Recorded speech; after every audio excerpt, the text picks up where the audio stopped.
Olá, tudo bem? Esse vídeo é continuidade do vídeo anterior. Se você não assistiu o vídeo anterior, assista para você ter também um melhor entendimento. No vídeo anterior, nós falamos de uma passagem que se encontra no primeiro capítulo do livro do Apocalipse, onde João ele tem a visão do Cristo glorificado. João viu um semelhante ao Filho do Homem, Cristo, em vestes sacerdotais. E os seus cabelos eram brancos como a neve, os seus olhos como chama de fogo, da sua boca saía uma espada afiada de 2 gumes, a sua voz era como voz de muitas águas, o seu rosto brilhava como o sol e os seus pés eram como bronze polidos. E quando João ele tem essa visão gloriosa, diz o texto que ele caiu como morto. E é quando o Senhor Jesus coloca a sua mão direita sobre ele e diz: não temas, eu sou o primeiro e o último. Estive morto, mas eis que estou vivo pelos séculos dos séculos e tenho as chaves da morte e do inferno. Então, nesse vídeo, nós vamos falar justamente sobre essa expressão que Jesus usa, que ele tem as chaves da morte e do inferno. Especificamente, eu vou tratar da primeira parte, as chaves da morte. E num outro vídeo nós vamos falar sobre as chaves do inferno, que tem uma certa complexidade e merece um vídeo especificamente para isso. Então essa expressão Jesus utiliza: eis que tenho as chaves da morte e do inferno. E será que realmente Jesus literalmente ele tem 2 chaves, uma da morte e do inferno? Na verdade, essa expressão é uma figura de linguagem. Jesus ele não tem literalmente 2 chaves da morte e do inferno, mas essa expressão ela estabelece que Jesus ele tem poder, ele tem autoridade, ele tem domínio sobre a morte e o inferno. Especificamente sobre a morte, Jesus ele tem autoridade, poder e domínio por um único motivo, porque ele venceu a morte. Nós sabemos que Jesus morreu naquela cruz, mas ao 3º dia ele ressuscitou.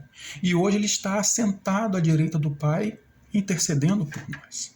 Talvez alguém possa pensar, mas ok, mas a Bíblia também fala sobre pessoas também que ressuscitaram. Talvez o caso mais emblemático, conhecido, é de Lázaro. O texto diz lá que Lázaro ele morreu e já estava morto há 4 dias, cheirava mal, mas eis que Jesus ressuscita Lázaro. E realmente, naquele momento, Lázaro ele também venceu a morte, porque ele ressuscitou.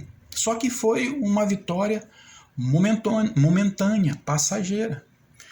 A Bíblia não relata, mas Lázaro ele morreu relativamente novo, e ele ressuscitou, ele continuou a sua vida e provavelmente morreu de leis naturais, de velhice. Mas a vitória obtida foi uma vitória passageira, porque ele morreu. E a de Jesus não. Jesus ele venceu a morte de forma definitiva. Tanto é que nessa mesma passagem que nós lemos, Jesus mesmo fala, não temas, eu sou o primeiro e o último. Estive morto, passado, mas eis que estou vivo pelos séculos dos séculos. Ou seja, Jesus está vivo de eternidade a eternidade, porque ele venceu a morte, triunfou sobre a morte. Por isso ele tem autoridade, tem as chaves da morte. Nessa mesma passagem, em Apocalipse, capítulo de número 1, tem uma expressão também muito interessante, na qual fala que Jesus ele é o primogênito dos mortos. Essa expressão ela aparece em Apocalipse 1 e também aparece no capítulo 1 de Colossenses. Paulo também utiliza essa expressão em Colossenses capítulo 1, que ele é o primogênito dentre os mortos. E ele é o primogênito porque ele foi o primeiro a vencer. Primogênito é o primeiro. Ele foi o primeiro a morrer e vencer essa morte.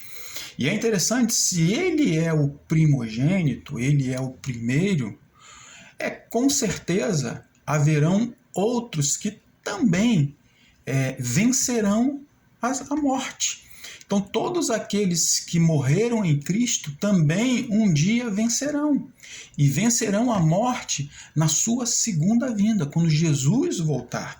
Essa passagem também, Paulo lhe relata lá em 1 Tessalonicenses, no capítulo 4, falando da segunda vinda de Cristo, ele fala que os mortos em Cristo ressuscitarão primeiro. E os vivos, depois, os vivos serão arrebatados juntamente com Jesus nas nuvens, estarão com eles para sempre. Então, na verdade, Jesus ele foi o primeiro, mas há uma esperança e há uma promessa bendita que nós também venceremos a morte. Não essa morte física, essa morte um dia nós vamos partir desse mundo, mas há uma promessa que nós também ressuscitaremos na segunda vinda do nosso Senhor Jesus Cristo. E não será com esse corpo corruptível. É um corpo ser igual ao de Cristo, que não se corrompe, quando a corruptibilidade será revestida da incorruptibilidade. E a mortalidade também será revestida da imortalidade. É uma promessa que nós temos em Cristo Jesus. Mas também existe uma outra passagem que trata desse assunto, que se encontra lá em 1 Coríntios, no capítulo 15, novamente Paulo. E Paulo ele utiliza uma outra expressão, falando sobre a vitória de Cristo na cruz. Ele fala que Cristo é as primícias dos que dormem, né? Primícias.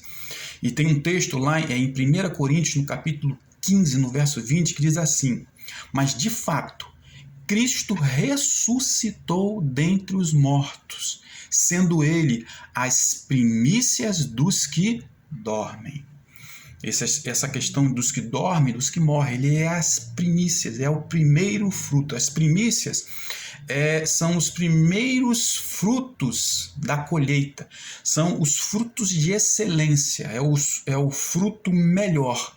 Isso lá na lei, o dízimo era entregue pelas primícias, você tinha que dar o seu melhor, as primícias do gado, as primícias das plantações, consagrava-se ao Senhor.